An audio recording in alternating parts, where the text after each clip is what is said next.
Episode 1, Hujan Pertama di Perpustakaan. Cinta itu seperti hujan, ia datang dengan lembut, lalu pergi tanpa janji. Hujan sore itu turun tanpa aba-aba. Langit kelabu menggantung di atas kota, dan rintik-rintik kecil mulai menari di atas genteng dan jalanan basah. Di antara rinainya, Alia melangkah cepat menuju gedung perpustakaan kampus, tempat yang selalu ia kunjungi saat butuh tenang atau sekadar ingin bersembunyi dari dunia. Perpustakaan itu sepi. Hanya ada suara detak jarum jam dan bisik hujan yang mengetuk kaca jendela besar di sisi ruangan. Alia memilih duduk di pojok dekat rak buku sastra, membuka catatan kecil yang selalu ia bawa. Alia berkata dengan penuh pemikiran, "Hari ini aku ingin menulis tentang hujan lagi." Tapi entah mengapa, rasanya ada yang berbeda. Baru saja ujung pena menyentuh kertas, terdengar suara langkah dari arah rak belakang. Seorang pria berdiri. Episode 2, Payung yang Sama. Dan untuk pertama kalinya, ia tak ingin hujan segera reda. Alia berdiri mematung di bawah payung yang masih mereka pegang bersama. Hujan terus turun, tapi waktu seolah berhenti. Ia menatap wajah Raka dari dekat, matanya jernih, lembut, dan hangat seperti sore yang mendekap diam-diam. "Terima kasih sudah menemani pulang," ucapnya pelan, hampir seperti bisikan. Raka tersenyum. "Terima kasih juga, sudah mengizinkan aku masuk ke duniamu." Sejak malam itu, hujan tak lagi terasa sendu bagi Alia. Ia menjadi sesuatu yang ia tunggu, alasan untuk bertemu, alasan untuk duduk berdampingan, alasan untuk tidak perlu berkata apa-apa tapi tetap merasa utuh. Hari-hari berikutnya seperti potongan mimpi yang pelan-pelan menjadi nyata. Raka mulai mengirim pesan setiap pagi. "Kalau hari ini hujan, aku akan ke perpustakaan. Kutunggu kamu." Mereka menghabiskan waktu membaca buku berdua, membahas episode 3, 6, Langit yang Tak Lagi Biru. Tapi yang namanya musim 5 tak ada yang abadi. Dan seperti langit yang tiba-tiba kehilangan warnanya, kebahagiaan itu mulai meredup perlahan, bukan karena cinta mereka memudar, tapi karena dunia di luar payung itu mulai ikut campur. Hari itu, langit mendung tapi tak hujan.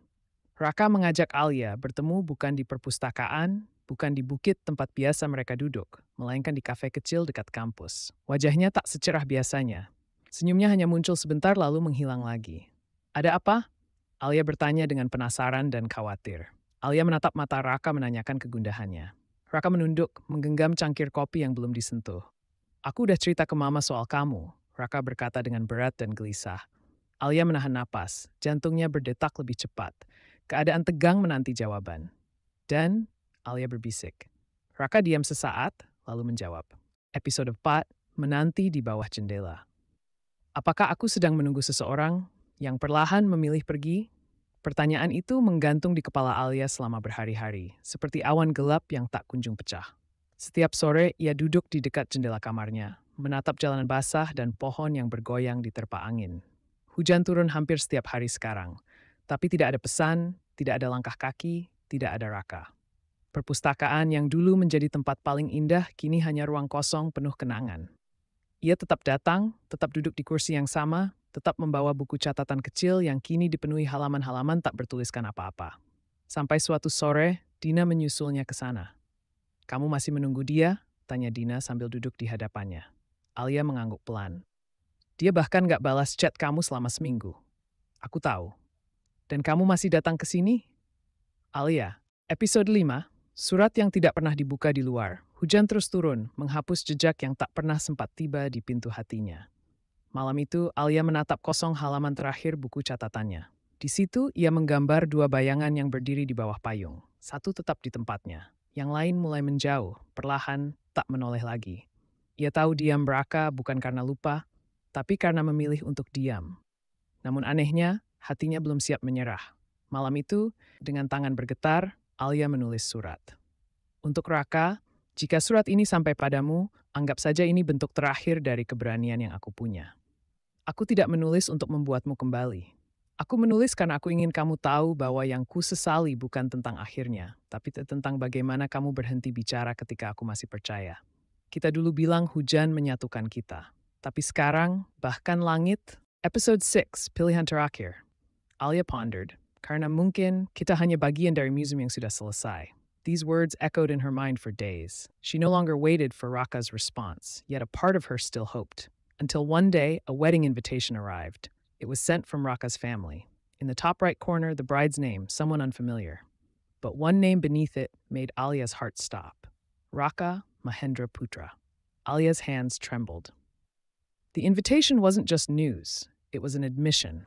Raka's silence was not doubt but decision. A decision not to choose Alia. Dina found her on the balcony, sitting alone with the invitation on her lap, staring blankly at the sky. Kamu nggak perlu datang, Dina said gently. Aku tahu, Alia replied dismissively. Lalu kenapa kamu masih menyimpannya? Dina asked, curious. Karena ini bagian dari penutup. Dan mungkin aku... Episode 7, Kenangan di Bawah Hujan. Kadang kita tidak butuh alasan kenapa seseorang berhenti mencintai. Karena mungkin kita hanya bagian dari musim yang sudah selesai. Dan pada akhirnya, Alia mengerti tidak semua cerita butuh akhir bahagia. Ada yang cukup disimpan sebagai kenangan, seperti hujan pertama mereka, seperti tangan yang pernah menggenggam erat, dan seperti senyum yang perlahan memudar. Hari itu, hujan turun deras sejak pagi. Tapi tidak seperti biasanya, Alia tidak menunggu siapa-siapa. Ia berjalan sendirian ke tempat yang dulu menjadi favorit mereka. Bukit kecil di pinggiran kota, tempat Raka pernah menggambar rumah mungil dan berkata, "Kalau kamu jadi penulis dan aku jadi arsitek." Ia duduk di bawah pohon besar yang kini tampak lebih tua, lebih sepi. Payung biru tua itu masih bersamanya. Usang, warnanya mulai pudar, tapi tetap utuh. Ia membuka buku catatannya,